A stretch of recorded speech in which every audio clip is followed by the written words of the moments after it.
Hello everyone, welcome back to our channel. Today I'll show you how to use a PS5 controller on a PC using Steam. First, open your Steam app and log in with your username and password.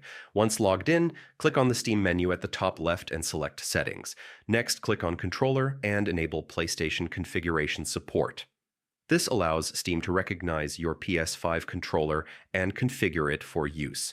Now, connect your PS5 controller to your PC.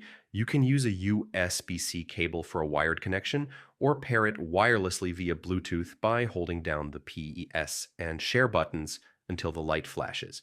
Once connected, your controller should appear in Steam settings.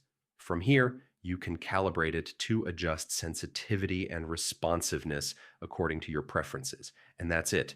With these simple steps, your PS5 controller is ready to use on your PC with Steam, giving you a seamless gaming experience.